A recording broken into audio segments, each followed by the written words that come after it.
Oh, I mean, I don't know. What money do they even have left, Jay? Let's see. I mean, they need to address the wide receiver issue because Yep. Sterling Shepard is going to be gone in free agency. And he's coming off that, ACL injury. I believe it's actually at home on the AstroTurf field. So you're going to have to figure out the wide receiver position because Hodges is great, and yeah, sure, Richie James is a guy. But I mean, you're going to have to get a stud. Now, whether or not that's your boy from Ohio State, what's his name, Jay? Don't want to botch it. CJ Stroud? Oh, the Oh, wide sorry, a receiver. wide receiver, Jackson Smith and Jigba, and I call him JSN because it's just so much easier. And everybody around Ohio calls him JSN as well. If you're gonna have to get a JSN, you're gonna have to get a wide receiver to open up that playbook a little bit more. Offensive line, definitely need to address that as well too. At this point, it's going to have to be in the draft because they're not going to spend money now on Orlando Brown, who's going to be the best offensive lineman in the free agency pool. But they're not going to pay him that money, in my opinion. So if you go in the draft, you get an offensive lineman, absolutely. And I feel like the defense is going to need to, also improve a little bit more during the stretch. So that's going to be my 3-point plan is the defensive side of the football.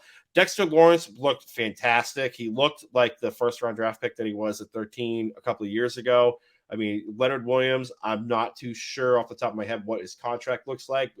Worst case, like he'll play out this year and he'll be out the door the following season. But they're going to have to build in that defense, whether or not it's on the defensive line.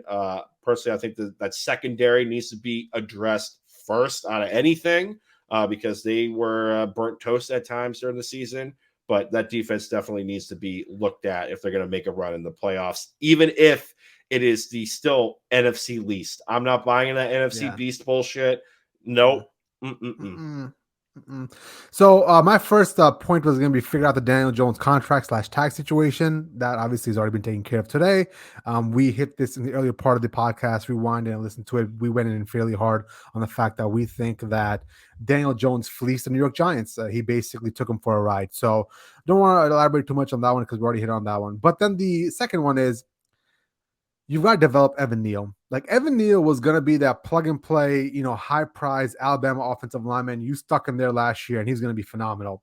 He wasn't. He was pretty spotty, sometimes flat out bad. So whatever you got to do this offseason to get him into the weight room, training, nutrition, whatever it is, you've got to make sure he develops into the offensive line, that offensive lineman that he could be. So, he's going to be the anchor of that O-line going forward. So he's got to make sure he's doing well.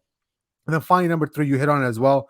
You got to go after weapons for Daniel Jones. Obviously, $40 million is what they got paid for Daniel Jones. So it's going to be hard to go after some prize, weapons. But, you can't get creative enough. I always believe cap is crap. And you can, if you really want somebody, you can definitely get them on the roster. So if they go after Brandon Ayuk, that could be somebody. T. Higgins was out there a couple weeks ago, but then looks like the Bengals shut that down quickly. And they might go in the draft. I mean, at 25, if JSN falls that low, then he could potentially be a good replacement for a good option for Daniel Jones as well.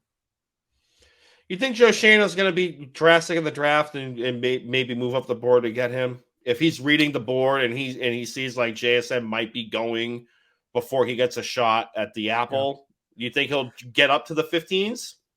Yeah, I mean, I think he will be aggressive because it's cheaper to go in that route, right? You instead of going out there and spending a bunch of money on a Brandon Ayuk or T. Higgins or even a Jacoby Myers, like I think you go in the draft, you find a JSN and you try to take him. Now, if he's gone, then there's still other wide receivers out there.